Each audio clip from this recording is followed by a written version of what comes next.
Hey everyone, coming to you with a short sight reading exercise for today. So I want to say again, thank you so much if you're making comments on the discussion boards.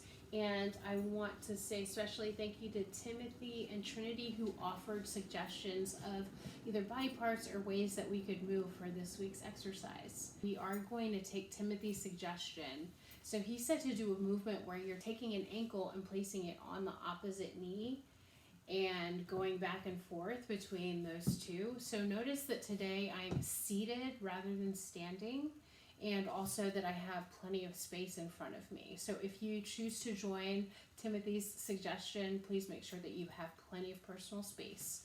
We're going to take that suggestion and we're going to put it on all of the quarter notes or the tas. Trinity said let's use our shoulders and our head. Last time we touched our shoulders for the quarter rest, so let's keep that. And for our half notes, we're going to put that in our head like this. Ta, ta. Okay, you'll go down first and then come back up and try to make that motion last 2 beats. And then reminders for what we did last time. Right now we're still snapping for the 8th notes or TT. We're drawing a circle and that motion is going to last 3 beats for our dotted half note. Here we go right now. T, ta, ta, ta, ta. T, ta, ta, ta, ta, ta.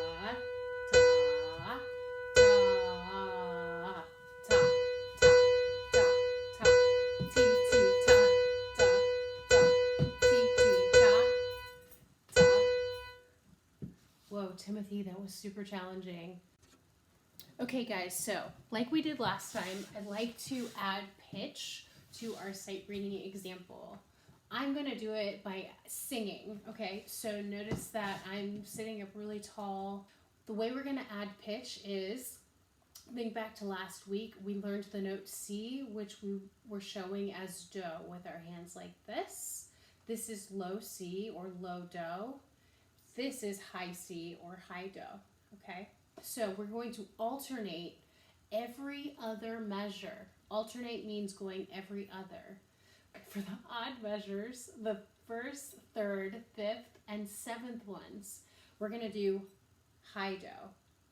For the even measures, the 2nd, 4th, 6th, and 8th, we're going to sing low do. Here I go right now.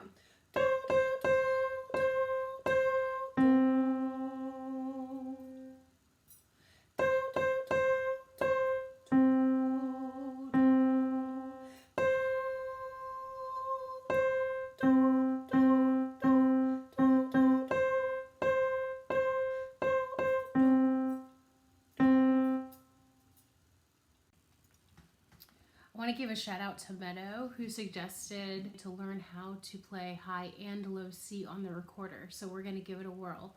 A few reminders if you haven't played very much recorder.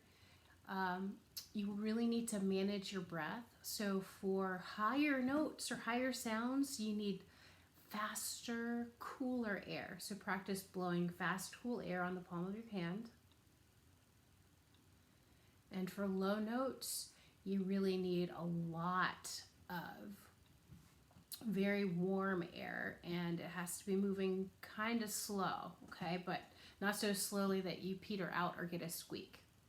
After you blow on your hands, you might want to hand sanitize. It's just always a good idea to wash your hands when you're dealing with something you're going to be putting in and out of your mouth.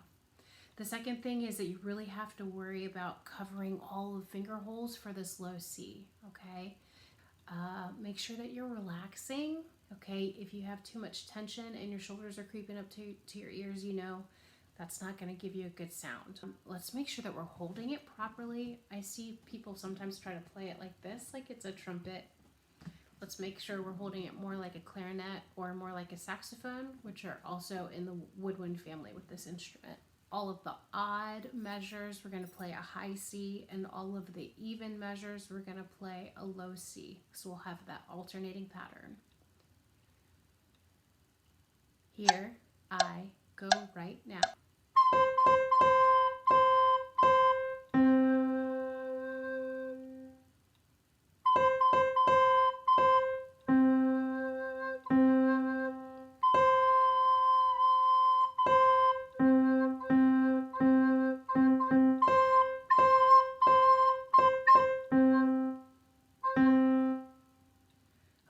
out of tune on those high notes.